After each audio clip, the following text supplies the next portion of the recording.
I have known Germans, and even worked for them, the lowest conceivable level of humanity. A German produces on average twice the feces of a Frenchman.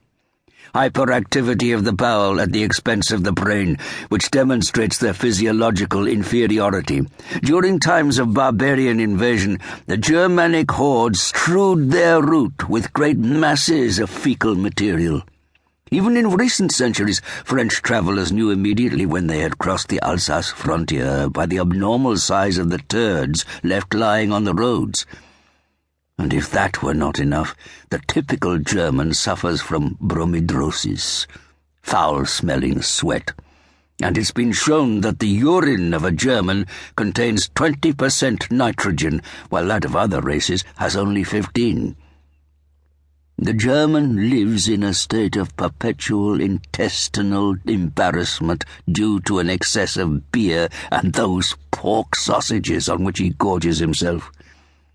I saw them one evening during my only visit to Munich in those species of deconsecrated cathedrals, as smoky as an English port, stinking of suet and lard, even sitting in couples, him and her, hands clasped round those tankards of beer which would alone be enough to quench the thirst of a herd of pachyderms, nose to nose in bestial love talk, like two dogs sniffing each other, with their loud, ungainly laughter, their murky, guttural hilarity, translucent with a perpetual layer of grease smeared over their faces and limbs, like oil over the skin of athletes from an ancient arena. They fill their mouths with their Geist, which means spirit, but it's the spirit of the ale which stultifies them from their youth and explains why, beyond the Rhine, nothing interesting has ever been produced in art, except for a few paintings of repugnant faces and poems of deadly tedium. Not to mention their music. I'm not talking about that funereal noisemonger Wagner, who now sends even the French half crazy.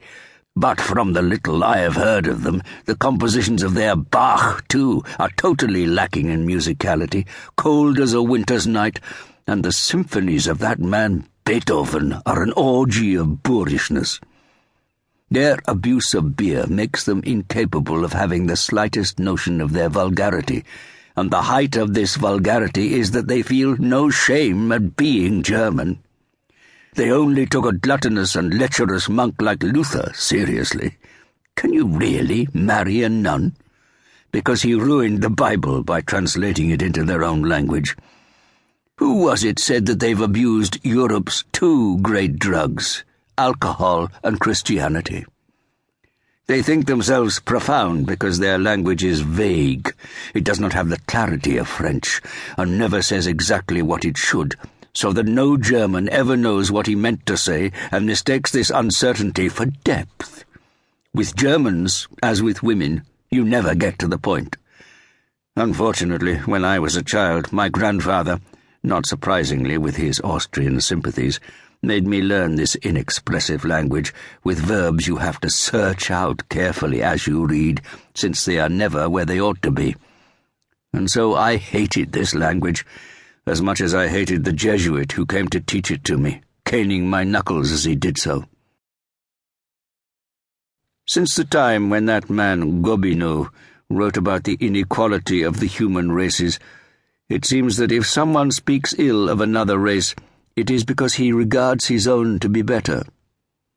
I have no bias. As soon as I became French, and I was already half French through my mother, I realized that my new compatriots were lazy, swindling, resentful, jealous, proud beyond all measure to the point of thinking that anyone who is not French is a savage, and incapable of accepting criticism. But I have also understood that to induce a Frenchman to recognize a flaw in his own breed, it is enough to speak ill of another, like saying, "We Poles have such and such a defect," and since they do not want to be second to anyone, even in wrong, they react with, "Oh no, here in France we are worse," and they start running down the French until they realize they've been caught out. They do not like their own kind, even when advantage is to be gained from it.